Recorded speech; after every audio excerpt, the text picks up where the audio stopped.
Hello, everyone, and welcome.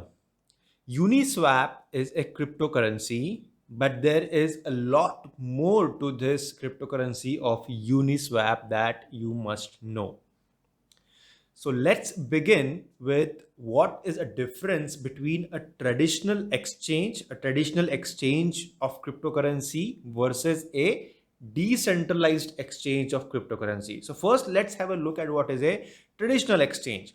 So what happens in a traditional exchange is that you make your account and you transfer your funds into that particular exchange. For example, Kraken is an exchange, Binance is an exchange, and there are so many exchanges on which Bittrex is one of the exchanges. So on this exchange, you make your account, you add funds by way of NEFT, by way of RTGS from your Indian bank accounts, you transfer funds to this particular exchange, right? And on this exchange, you have to do your KYC. This exchange is also regulated. You have to mention all your details right from your PAN number and from everything else. You have to give to this particular exchange. Like WazirX is also an exchange, an Indian exchange, right?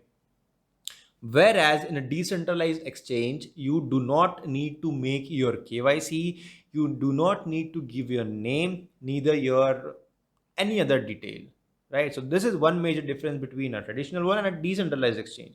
The other way of working also differs. Now, on a traditional exchange, you place an order. Suppose you want to buy Bitcoin on this exchange, right? You place an order, and if there is a seller who wants to sell it at that particular price at which you want to buy, then the order gets executed and you get that Bitcoin, and the seller the same amount of Bitcoin gets withdrawn from the seller's account. So there is an order book present over here. And if there is no seller matching the buyer, then the transaction or that particular order won't execute. Like suppose I want the Bitcoin at 100 rupees, but the other person is not willing to sell it at 100. He wants to sell it at 110 maybe. So there won't be any transactions occurring in that place. So first thing is order book. There has to be an order book when you're talking about a traditional exchange. There has to be a match of a buyer and a seller, then only the transaction will occur, right? But on a decentralized exchange, there is nothing like that.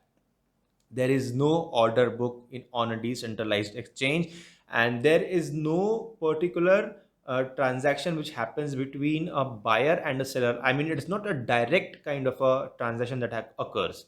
How that works, we'll come to that and dive deep into it later in the video. But that is one difference. There is no order book, and there is no direct matching of buy and sell prices between the buyer and the seller on a decentralized exchange. Now, another thing, on a normal traditional exchange, there has to be a lot of liquidity. I mean, when we say there has to be a lot of liquidity, we say that there have to be many buyers and many sellers on that particular exchange, right? Like suppose if I'm asking for a Bitcoin for, let's say, 100, and we are just taking examples, for 101 rupees, let's say, but there are people who want to sell it at 102, 103, 104, but there is no one who wants to sell it at 101. Then there is not enough liquidity, right? If I want to sell it at 110 and if there is no buyer over there, if there are limited buyers, then maybe nobody wants it at 110. But if there are many buyers and many sellers, then each of the price gets ticked. So there are very less chances that the price you want to offer or you want to bid for, that price won't be available in this marketplace. Very less chances in that case. So you need more buyers and more sellers for this exchange to function. Similarly, in this case as well, for a decentralized exchange, you need a lot of liquidity. But as I said, the buyer and the seller, they don't confront each other over here. So how do you maintain that liquidity? That liquidity needs to be maintained so that whenever I'm going on a decentralized exchange and I want to buy something, I should get it, right? Whenever I want to sell it, I should be able to sell it. And I should go to the person who wants to buy it or something like that, right? But there is no direct contact. So how is that possible? That is possible by way of something called as liquidity mining or liquidity pooling. So there has to be some entity, somebody who is maintaining that liquidity, because here we know the buyers and the sellers are maintaining it, but here there is no direct contact. So there has to be some different entity who is maintaining the liquidity, and that work is done by Uniswap. So Uniswap is like a platform which is used for trading ERC20 Ethereum tokens. So what is ERC20? It is like a standard version of Ethereum tokens, and it's a name given to various tokens which fall into this category of ERC20. The name is very fancy, but it's nothing like that. There is a specialized I mean, you can say that this is specialized kinds of tokens. They are called as ERC20, and Uniswap supports trading of ERC20 tokens, and it is a liquidity providing platform. Uniswap provides liquidity to all such ERC20 DEX applications or dApps. A decentralized exchange is also called as DEX, and a decentralized app or a decentralized application is also called as dApp. So these are a few abbreviations that you know. Now let's come back to Uniswap. So Uniswap allows the users to pool the cryptocurrencies that they have at one place. Let's take an example. There is some constant liquidity which is maintained in that particular pool. Let's say we're just taking an example in Bitcoin. Let's say it has to be 100 Bitcoin. So Uniswap needs to, for a particular DEX and for a particular application, it needs to maintain 100 Bitcoins of liquidity in the platform. And whenever you trade something on this platform of Uniswap, let's say you're trading in Ethereum, right? You're trading in Ethereum and you want to buy one Ethereum. So if the buyer goes on this Uniswap exchange on this liquidity pool and asks for one Ethereum, he will get that Ethereum. But the buyer actually, not us, but the buyer actually has to give something back in return to that liquidity pool, to Uniswap, right? So how much he has to give back? He has to give back that certain amount which is equivalent to 100 Bitcoin of liquidity pooling. What I mean to say is, if there is this much of liquidity there in Uniswap, you have to maintain this much of liquidity at all times. This much of liquidity will be constant. If you're taking out something, put an equivalent amount of some other currency. If you're taking out Bitcoin, put an equivalent amount of some other currency, so that this constant amount of liquidity will always be there in Uniswap. This liquidity cannot be changed. This is how these DEX apps function, or Uniswap functions. The amount of liquidity which it maintains will always be constant. Like suppose if somebody wants to come and sell something, it will be added into this liquidity. But if something is added, something has to come out as well, so that it remains this much and it is not more or less. So this is how liquidity is maintained, and equivalent amounts of various cryptocurrencies are added and subtracted from this liquidity pool of Uniswap.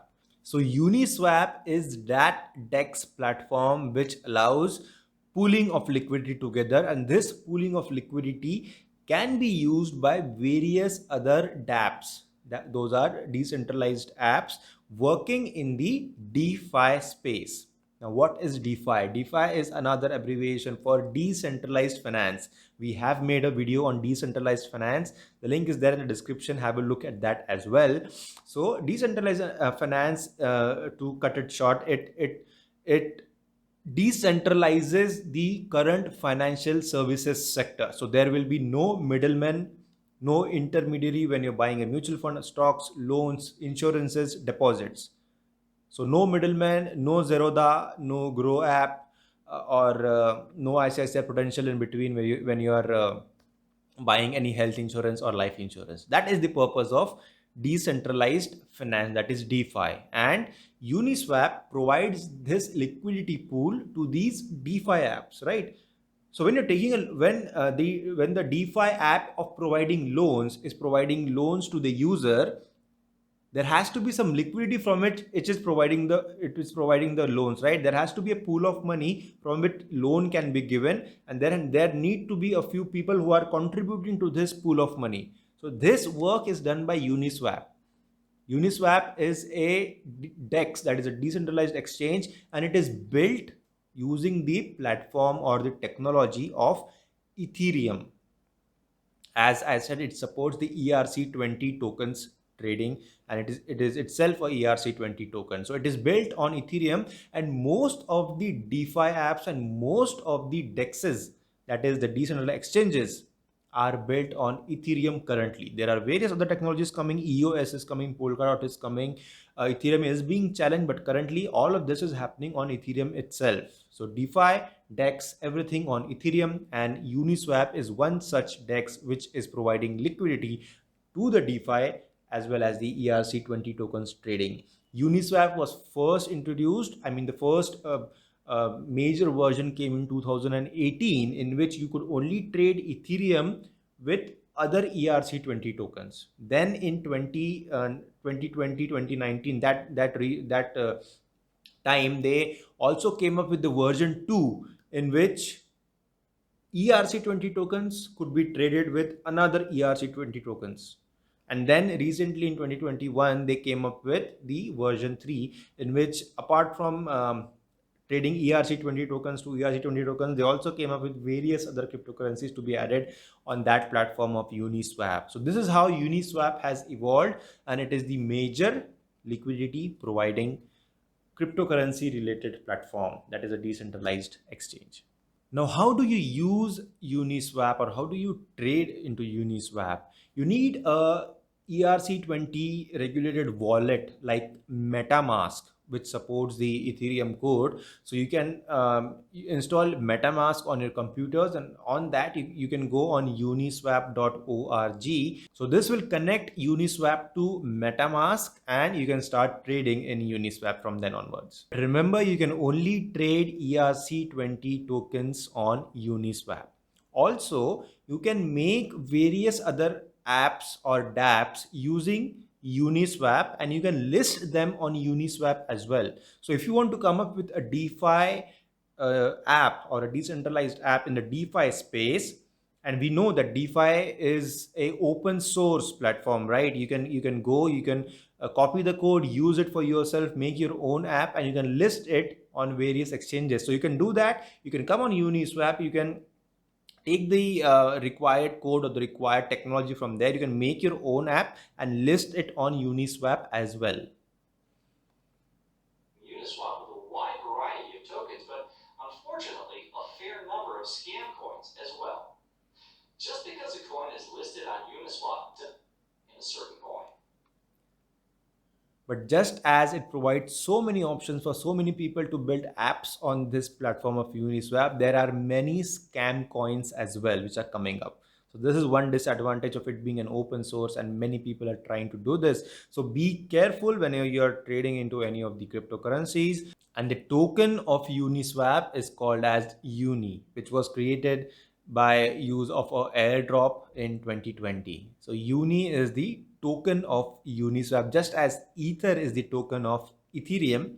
Uni is the token for Uniswap. That is all about Uniswap in this video, friends. If you found this information valuable, please like, share, subscribe, and comment as well.